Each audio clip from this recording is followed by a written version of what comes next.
From Television City in Hollywood, ladies and gentlemen, meet the Smothers Brothers.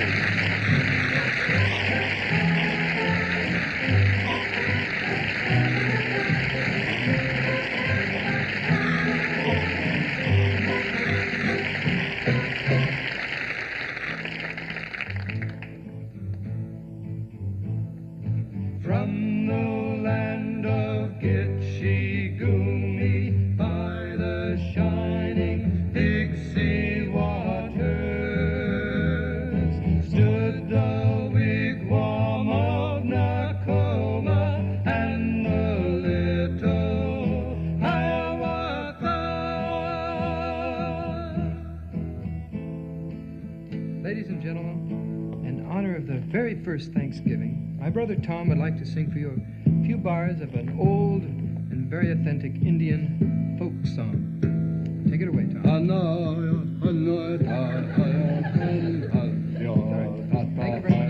Thank you very much, Tommy. That was, it's hard to believe, but that's actual... it's very hard to believe that that old song that my brother was singing is actually over 1,000 years old. It was handed down from generation to generation. That's from because the past to nobody. present day. That's because nobody won it. That's very smart and flip to say that, isn't it? So just introduce your Indian song. Okay. Anahatoa aya atanta oyasnata ata oyatanta.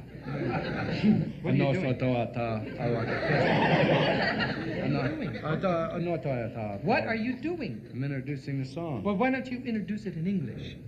It's not as funny in English. There's a little humor in that introduction I gave. Well, I didn't hear it, and nobody else caught There's it. a few things, like one of the things that I said was there's a very hilarious joke that's not so funny in English, yeah. but it's funny in Indian. It's about the kid that says once was a Indian and he ran and he fell in a puddle.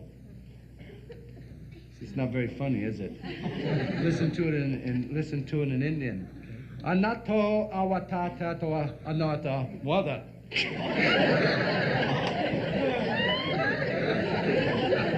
Well, I guess you have a point there. That was very funny. Yeah. Now, why don't you just, for me, I don't understand Indian, so why don't you just introduce the song in English? Well, ladies and gentlemen, we'd like to do for you a very beautiful Indian love song. No, A song it's that not an Indian love song.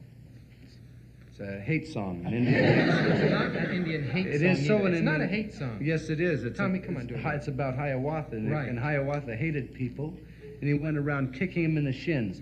They jump out of bushes and kick people in the shins because he was a shicker.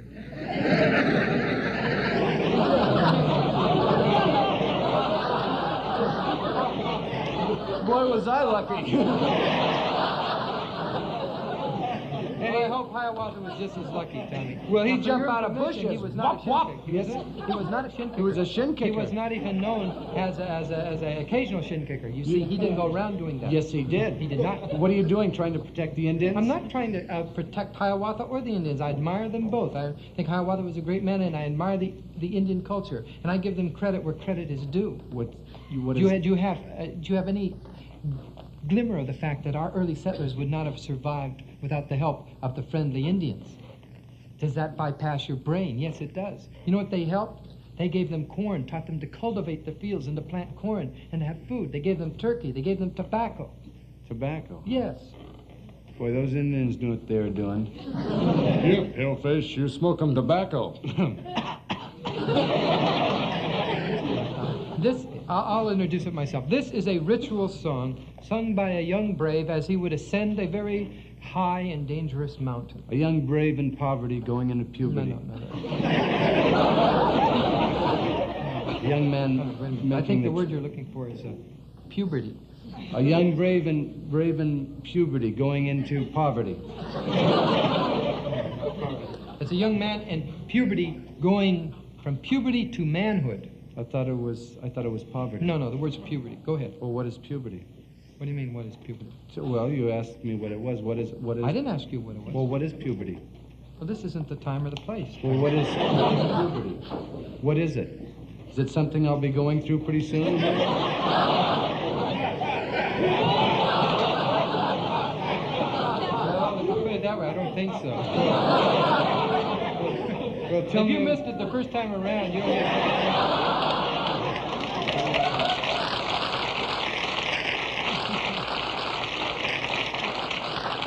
Well, But just- I'll tell you.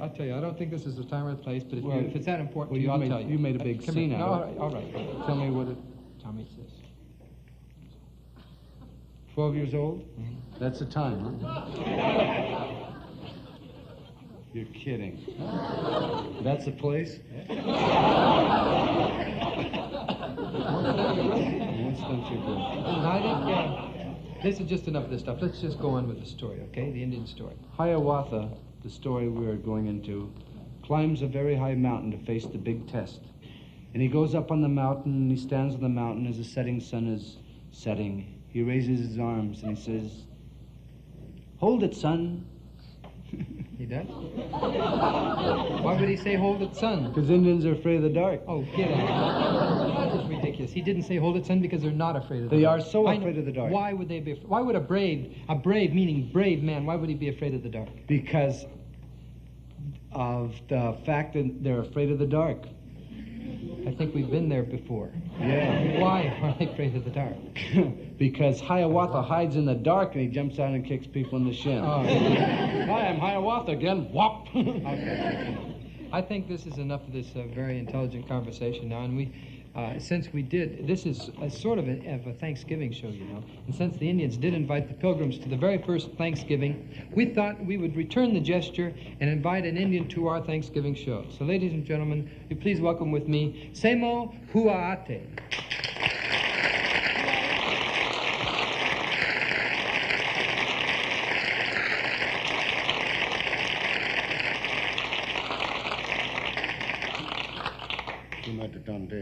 Nato etas natato. Yashiogondo, Shek. Yashagunda Setando the Tet. Now, wait a minute, what are you saying? What are you Great saying? sense of humor. What are you saying? Dick, excuse us for talking in front of you. I just wanted to welcome Semu to our show. And I said, welcome to my country. Oh. I noticed that you guys are starting to wear beads like all of us. It's a good idea. Well, we've always worn beads, but the white man thinks he's discovered everything. The white man came to this country, he thought he found the mountains and the rivers and the lakes. Mm-hmm. Balboa climbed a tree and he says, I discovered the Pacific Ocean. And his Indians guys thought he was crazy. They knew it was there all the time. And Pocahontas was the first Indian on record to go to England. Mm-hmm. So we contend that she discovered England. That makes sense. This is logical as thinking it the other way. You know, since the Pilgrims invited the Indians to the first Thanksgiving, or they had it together, tell me, do the Indians still celebrate Thanksgiving? Yeah, we celebrate less and less every year. That makes sense, too. When the Indian told the Pilgrims, you are welcome to my country, they didn't mean for them to take it all. You start a little bit, it grows as a habit. I bet the Indians were surprised. A lot of the Indians were surprised when the Mayflower, people came off the Mayflower and landed here in America. There's a story about one of these Indians were watching the Pilgrims wading ashore, water up to their neck and carrying their luggage, their children. And one looked at the other one and he says, man, look at the wetbacks. I think I've heard that before, too. Yeah. About all the land that the government gave the Indians in the various treaties. Well, we used to have a lot of land. They had 370 treaties, but most of them were broken. Really, huh? That doesn't speak so much the way the U.S. government honors their commitments, does it? But I suppose, you know, being the Indians, and I guess that's just a penalty you have to pay for losing the war. Well, we wouldn't mind losing the war if we'd have been treated like Germany and Japan. Yeah. We're the only people that lost a war to the United States that didn't benefit by it.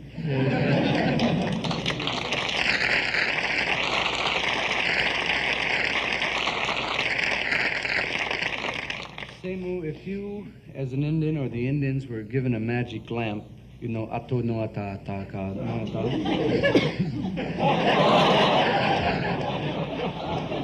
No, seriously, if the Indians were given a magic lamp and they could rub that lamp and have any wish they would want, they could get, what would that wish be? Well, I'm speaking as a traditionalist, somewhat other things, but we would like to raise our children the way we want to, our own religion, and the right to live in peace. But the Constitution does guarantee that. I think the Constitution says they guarantee the religious freedom of all citizens, right? That's right, but most of the schools, way back even when I was young, mission schools, you know, the different missionaries. So you had to go to that school. So there they would teach you that our ways and our religion were pagans and heathens and superstition. So they would actually encourage the children not to follow their own religion and to take up Christianity, which is not... What would happen if you would tell your children to study your own religion and forget the religion they taught in school? Well, the way I was taught was I was going to the white man's school to study the white man, his culture, his philosophy, his religion. And then I told them to tell me, because they thought I was a heathen, that I didn't believe. And they told me a story about a garden and two naked people, fig leaf, and a serpent that talked. And I thought that was a little too much. That's a little weird. What can the American people, as a whole, what can the American people do to try to correct some of these wrongs that are being inflicted upon your people?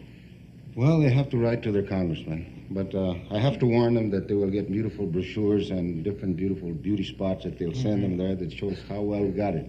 And we're better off and real happy and everything. But still, the fact is that our death rate is more than anyone. 50% more with children and 10% more on suicide.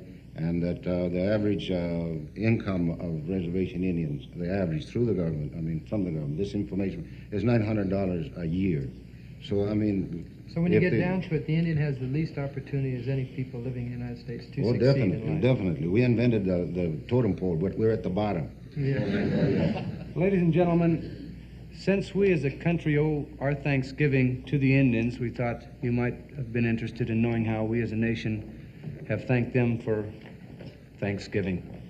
Now, Semu, you make good medicine. You're a full medicine man, and we would like for you to make some, do some medicine music, maybe the whole country, some medicine music the whole country could use. I think we could use it all.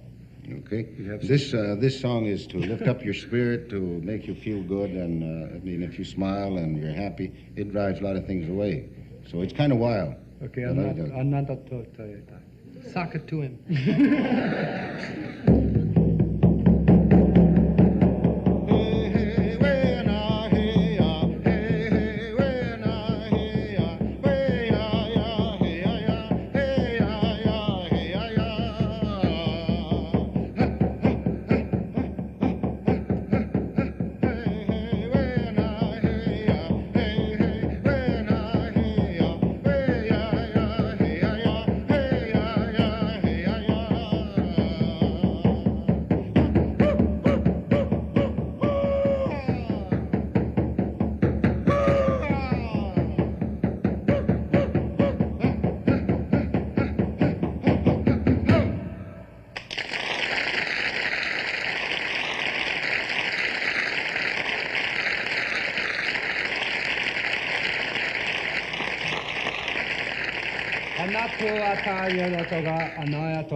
In just 60 seconds.